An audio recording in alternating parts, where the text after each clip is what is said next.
This is the Biblical Preaching Podcast, and this is a Biblical Preaching bite-size. We're focusing on Easter. Easter time is a central, key moment in the calendar. And so we want to preach well when it comes to the cross, the resurrection, and in a sense, we're preaching the Easter story all the time in church world, but Easter time specifically, we want to preach it well. So I want to share with you 10 pointers for preaching Easter. All right, number one, make sure you tell the story. Okay, don't think that people are aware of the story. They know it already, so just refer to it. No, make sure you preach it. Okay, Jesus gave his disciples communion, the breaking of bread, whatever you call it.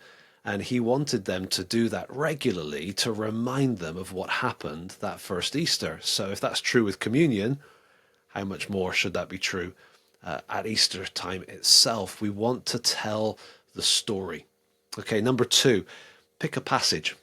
It's tempting to just kind of blend them all, Matthew, Mark, Luke, John, and then 1 Corinthians 15, and throw in a few epistle references and Isaiah 53, and before you know it, you've got this big blended biblical version of what actually took place. That's okay, and you want to be aware of what actually took place from all the texts, but pick a passage. Preach Mark or preach John, preach something specific. It'll be better for you. You'll enjoy it more in the preparation. You can dig in further. You can really wrestle with what's being presented by that author. But then it will also be good for your listeners. It will help them to have a sense of the coherence of a passage. And as you're preaching, they can look down and see it in their Bibles. If you're referring all over the place, they have to lean on you a little bit more. So pick a passage. Number three, undermine familiarity. Carefully, don't overdo this, but carefully undermine familiarity because the Easter story feels so familiar.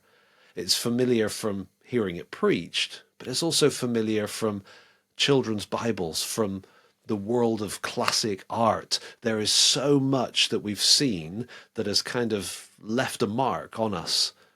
And so maybe, for example, you might want to undermine the idea of Jesus 20 feet above the ground looking serene on the cross and help people to realize actually typically the criminals were crucified at eye level, right beside the road, just within spitting distance, so that you could have the ultimate deterrent. Or maybe you want to mention the fact that in order to take a full breath, they would have to lift themselves up against the nails. Very gruesome, but in order to breathe, every breath was a fight for them. So the fact that Jesus spoke 7 things from the cross, that's quite realistic. He wouldn't speak too much in those conditions. So just pick something to help them realize we're not talking about a myth, we're not talking about an ancient painting, we're talking about an actual event that took place. Number 4 kind of goes with number 3, but number 4 says beware of shock and awe. It's not our job to paint all the gory and gruesome details of the crucifixion. It's tempting, of course, to do that. You want to wake people up. You want people to realize what he went through. But you want to be careful. Okay, too much and it can overwhelm. It can distract from what you're trying to achieve. Our goal is to present what happened. All right, to paint a picture of the Easter story, and the work of transforming hearts is the work of the Spirit. So we don't have to kind of crank up the gruesome details to maximum level. There may be people listening to you who are thoroughly desensitized by Hollywood, but there may be people there who are not desensitized at all. And the last thing you want is for them to be thinking about whether they should run out of the room instead of focusing on what's being said. So beware of shock and awe. Number 5, recognize that there is emotion in the Easter story. There's a sobriety, a somber tone to the way the cross is presented in the Gospels. And then there's the sort of uncertainty and the joy of the resurrection accounts. There's emotion in the text. There could well be emotion in the listener. There could be emotion in you as well. And so recognize that. You don't need to kind of ramp it up. You don't need to try to force it or try to manipulate with it or anything like that, but just recognize we're dealing with emotional material. Number 6, make clear the truth of Easter. It's not just about presenting what happened and telling the story. It's about helping people to understand the significance, the theological significance, the apologetic significance of what took place that first Easter. And so as you're preaching the text, notice how the text underlines something specific and bring that out so that people can realize not only did this happen, but this is true and this makes a difference. Okay, so make the truth of Easter clear. Number 7, remember the resurrection is more than just proof. It's tempting when we talk about the resurrection, when we talk about Easter Sunday, to say, look, this is the proof that the sacrifice that Jesus had offered had been accepted by the Father. Theological proof. Or apologetic proof. Look, this is the proof that Christianity is true. Jesus actually physically rose from the dead. Those are true. But it may be that the passage you're preaching also brings out something else in terms of the resurrection. It could be the idea of the beginning of the new creation, the firstborn from among the dead, the fact that since Jesus has been raised from the dead, we can have expectation and anticipation for the future. There's more to come, like in 1 Corinthians 15. And so there's different aspects to the resurrection. And sometimes we can be so committed to the fact that it's proof that we can miss the others. If the passage is emphasizing the proof, by all means, preach that with all your heart. But if the passage is offering something else, preach that. People need to hear what the Bible has to say about the resurrection. And the same thing is true with the crucifixion. Number 8, the crucifixion is more than payment. Now, in some circles, the crucifixion is presented as example. And there's biblical precedent for that, 1 Peter chapter 2. Yes, there is that, but it's so much more than that. There's the sense of the payment, Jesus paying the price for our sin, paying the penalty in our place, the whole teaching of the penal substitution, the atonement, critical. Preach that. Of course you should, but recognize that some passages may have other emphases, other focal points in terms of the theology and the emphasis that's coming out. For example, John's Gospel presents Jesus' death as not just rescue, but also revelation. Jesus revealing what God is like to us, showing us the Father, even in his own death.